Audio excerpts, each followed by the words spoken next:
there, welcome to Studio 5. We've got a great lineup in today's show. Don't want to waste a minute. Here's the rundown. The Good Doctor delivers a program to shed those final stubborn pounds. The body wants to hold on to weight because losing weight is expensive. If we can't get along, we ought to be apart. This mandolin, acoustic guitar, and fiddle player now walks the Grammy red carpet. I just started screaming and crying and rolled down the window and started telling everybody outside about their Grammy, y'all. And remember the source of your power. A great awakening on the big screen. Reverend Whitfield, partnering with me would guarantee the maximum benefit. Those stories are ahead, but first we're firing up this week's Top 5 countdown in the world of uplifting entertainment. Here are the first two stories. At number 5, new season news from The Chosen. There's nothing like this in the world. That backdrop of this town that still looks like it's 2,000 years old. Some good news for fans of the popular series The Chosen. Season 6 premieres November 15th exclusively on Prime Video.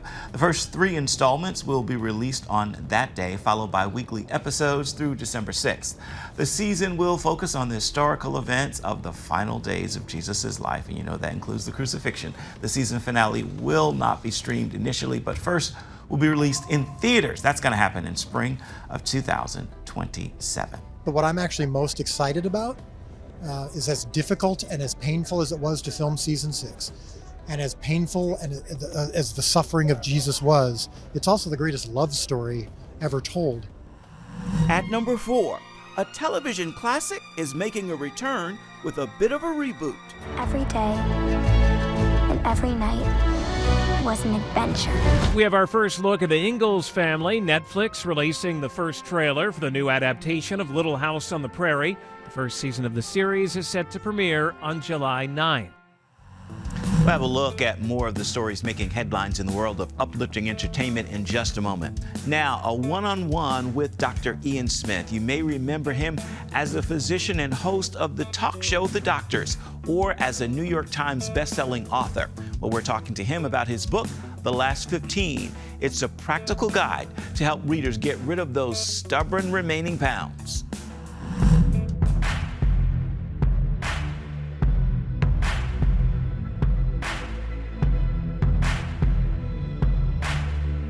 Your book is called The Last 15. So what is the secret to losing those last stubborn pounds?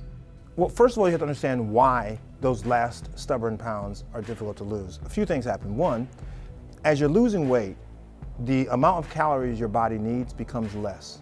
So if you continue to consume the same number of calories you were eating when you were heavier, now that you're smaller, the same number of calories, you no longer are creating that calorie deficit. And that calorie deficit, that means the amount of calories going in being less than the calories going out. That deficit is what caused you to lose weight. So if you don't do that anymore, you stop losing weight. And the last thing is that when you put your body through the paces of losing weight, the reason the body is working hard to try to figure out less calories, more exercise. So your body is constantly adjusting to try to figure out how to accomplish the work that you're asking it to do. Over a period of time, the body becomes more efficient at doing that work. Therefore, spends less energy. Therefore, the weight loss starts slowing down because you're not burning all those extra calories. Now, in the pages of your book, you take us through 7 weeks. Could you break that down for us? Sure. So each week is dedicated to a different strategy of weight loss. And I'll just go over the first few weeks, for example. So week 1 is about resetting your metabolism. How do you reset your metabolism so your body becomes more metabolically flexible? What that means is your body's able to burn 2 of the major fuel sources, fat and carbs. So you have to teach your body how to burn whatever is available. That's called flexibility. Week 2 is about protein power. Not enough people in the country in particular are eating enough protein. And so how do we add protein to our diet in a safe way without over-consuming calories, but to help us add more protein to build more lean muscle, which boosts our metabolism. Week 3 is called smart carb cycling. You hear people say all the time, oh, carbs are bad for you. Well, duh, yes, bad carbs are bad for you, but good carbs are good for you. In fact, carbohydrates are the #1 fuel source for the body, #1. And so people saying totally eliminate carbs is absolutely scientifically unproven. Now, each week, those are 3 weeks, each week has a different facet of weight loss and wellness that it attacks and approaches. And together, the amalgamation of all these strategies lead to weight loss. Now, you write about the 3 C's: commitment, consistency, and challenge. Why are these so important? Those are my favorite.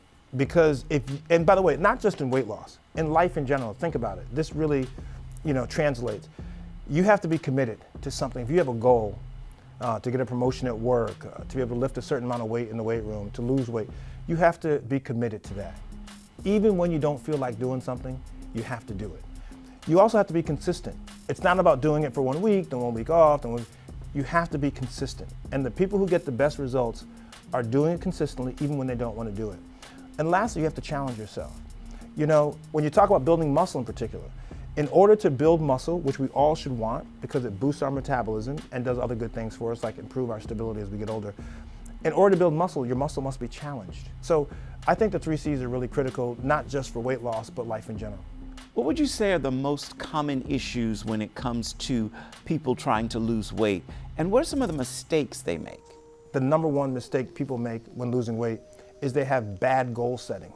And they're asking themselves to do too much too fast, and they become overwhelmed, when in effect, actually, they're not getting the results that they want. It's because the goal is too big, but the results they're getting actually are really good.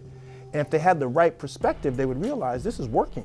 Instead, they throw the program out because they think the program is failing them, and it's not. What's failed them is their goals. Now, you've written many books: fiction, nonfiction, diet, exercise. Why is this one important to you? I think this is important because so many people hit plateaus, or they're at the last 10 to 15 pounds and they give up. They're frustrated, they're angry, and it's annoying. I understand that you've had success and all of a sudden it just stops. And so I think that the demand for something like this, to give people not just a plan, but to give them inspiration and the belief and encouragement that yes, you can actually do it, that you can break through the wall that you're facing, I think is very important. The Last 15, Say Goodbye to the Most Stubborn Pounds, is available wherever you get your reading material. Still ahead, she plays the mandolin, acoustic guitar, and the fiddle. Singer and songwriter Jenee Fleenor joins us next. I don't know. I just saw my dream and went after it.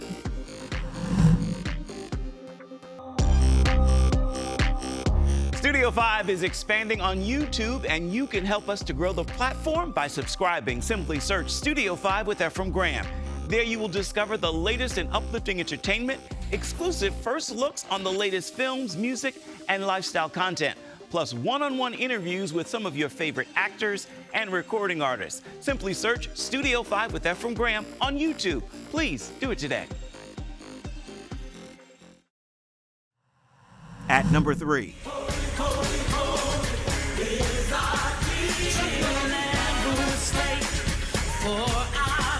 We take you to our nation's capital for this church's worship and its work outside the sanctuary. An Alexandria, Virginia megachurch is helping families in need. The historic Alfred Street Baptist Church donated more than $1 million to stop evictions for more than 300 families in public housing. The money jumpstarts the Fresh Start Initiative, a community effort to pay overdue rent for those in public housing. Other churches are expected to join the initiative, spearheaded by the mayor of Alexandria. At number 2.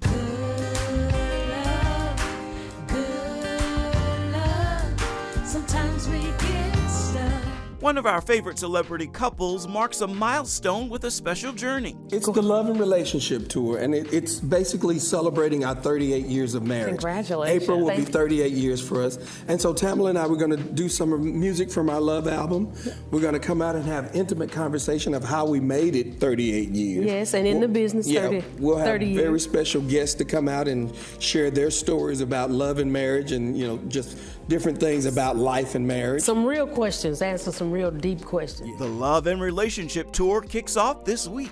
I'm going to do stand-up comedy about love and marriage, and no night would be complete without Tamala doing this. Singing and some. I was going to say, you got to sing. Oh, yeah, we're going to sing some of your favorites. Take Me to the King, some stuff from Live, Breathe, and Fight, the album. We're going to use some old and new.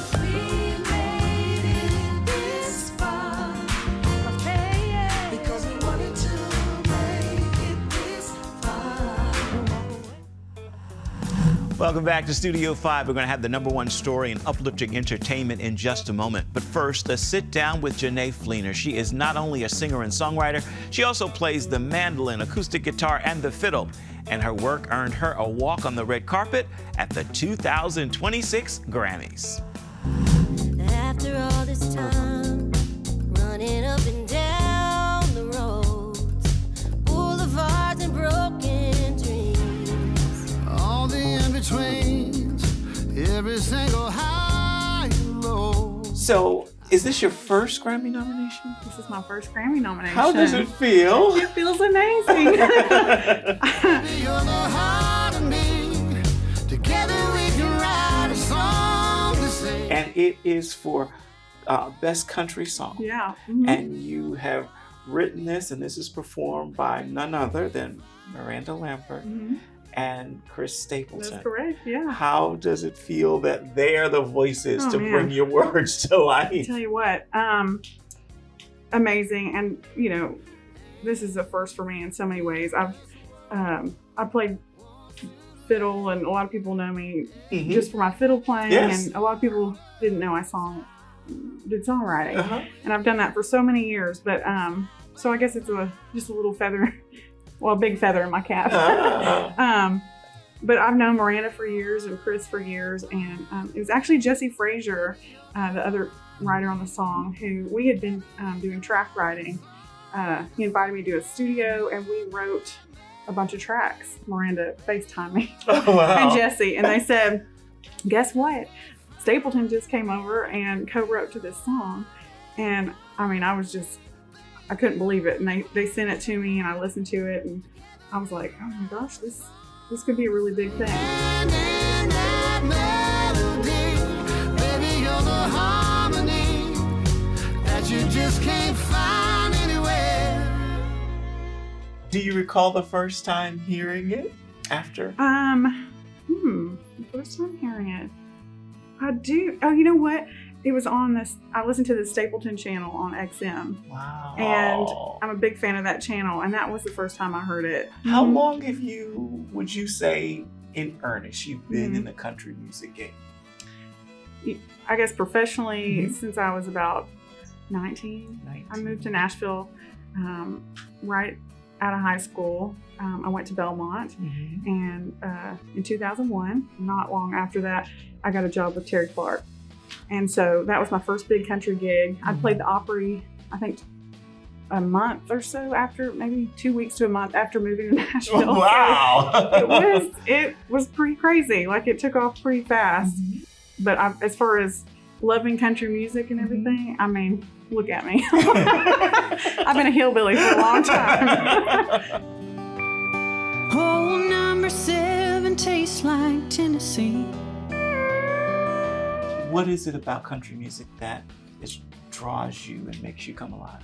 Well, for me, starting playing violin, and then when I was 3 and started fiddling when I was 5, being from Arkansas, it's what I heard on the radio. Mom's dream for me was actually to be a classical violinist and go to Juilliard, and I heard the Grand Ole Opry. I think I want to do that. Then I heard Bob Wills and Merle Haggard and Willie Nelson, and all those things drew me in. And I listened to country radio, so all the stories of those were the stories of my life. So, and I would hear the fiddle in the background. I was like, someday I dream of hearing my fiddle on the radio. If we can't get along. I try to share my story and encourage young girls out there. And I'm just glad there wasn't anyone growing up that said, you're a girl and you're going to have problems doing this because this is a boy's world. I don't know. I just saw my dream and went after it.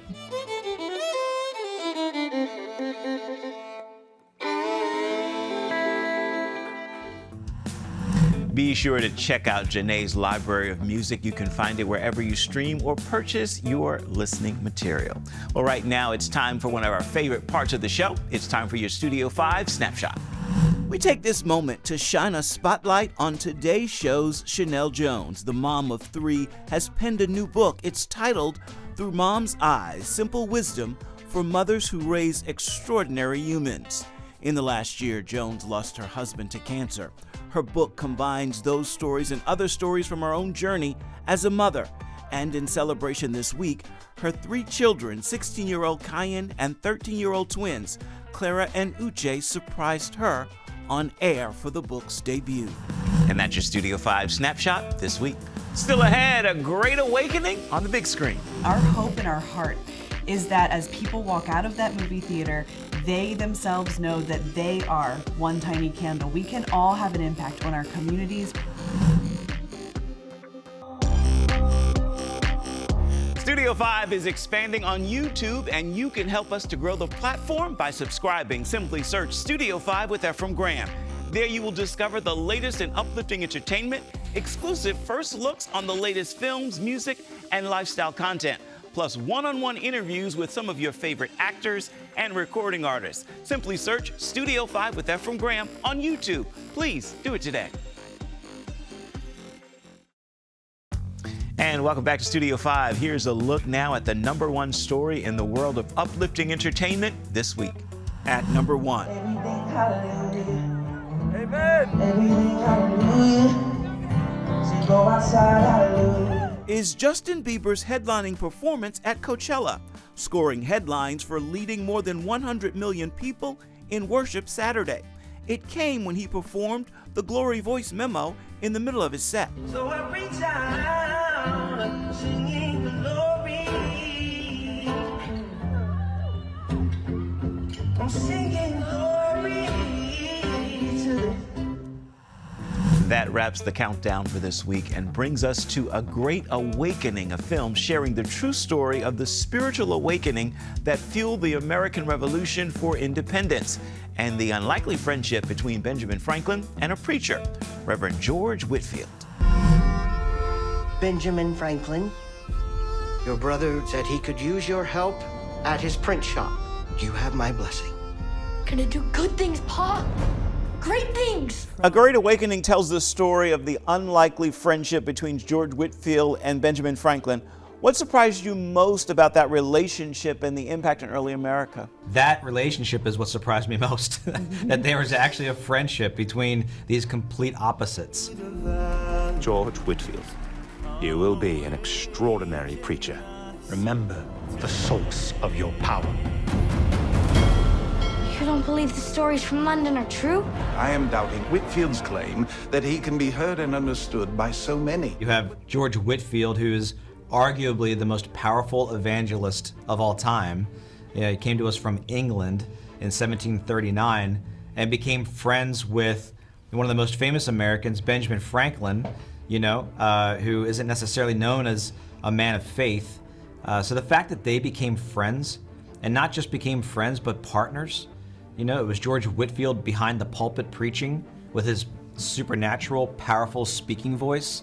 And it was Benjamin Franklin behind the printing press, propagating all the sermons and all of Whitefield's whereabouts. And it was because of that we actually sparked the first shared experience within the colonies, known as the Great Awakening. We like to say that before the Revolution of 1776, there was a revelation, and that revelation was the truth of God. How does this idea shape the message of the heart of the movie, if you will?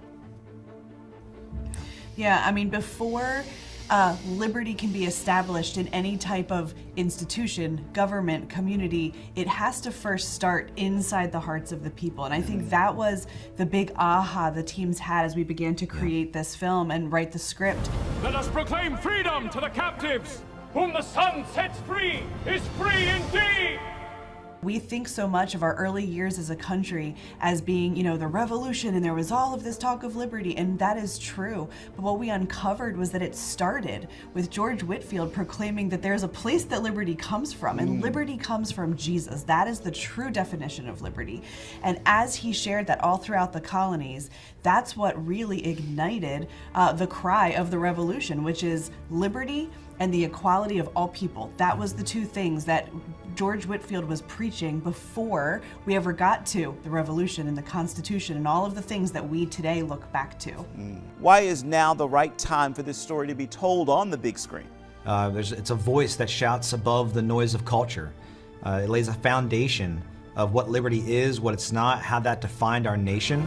Benjamin Franklin. Reverend Whitfield, partnering with me would guarantee the maximum benefit to your cause. A match made in heaven. We're super excited. There's a lot of momentum out there, and I think people are hungry and thirsty for a story of hope and inspiration that A Great Awakening is.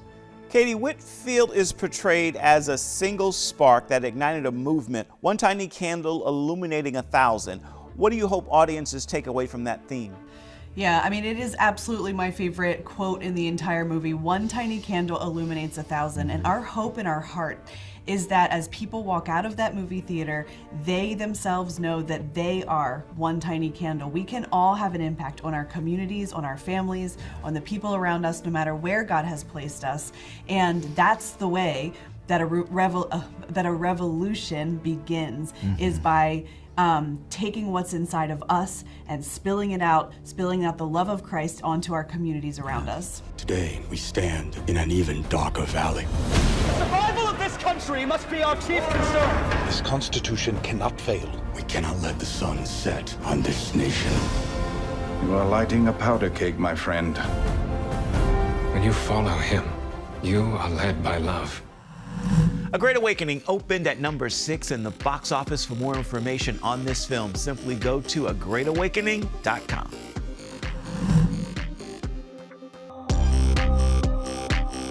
Studio 5 is expanding on YouTube, and you can help us to grow the platform by subscribing. Simply search Studio 5 with Efrem Graham. There you will discover the latest in uplifting entertainment, exclusive first looks on the latest films, music, and lifestyle content, plus one-on-one interviews with some of your favorite actors and recording artists. Simply search Studio 5 with Efrem Graham on YouTube. Please do it today.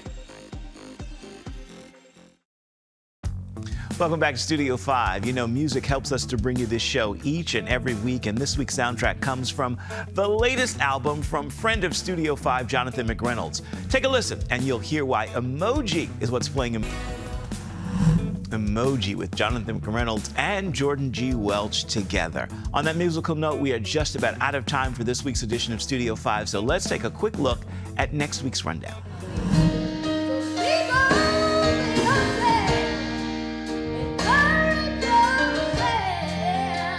It's the young but soulful sound of Makai McLean, the 13-year-old gospel singer and a viral sensation. He's gracing Studio 5 with his presence. Something happens when you sing. How would you describe for us what happens to you? I say like it's a fire in there, and it's like it's erupting, you know?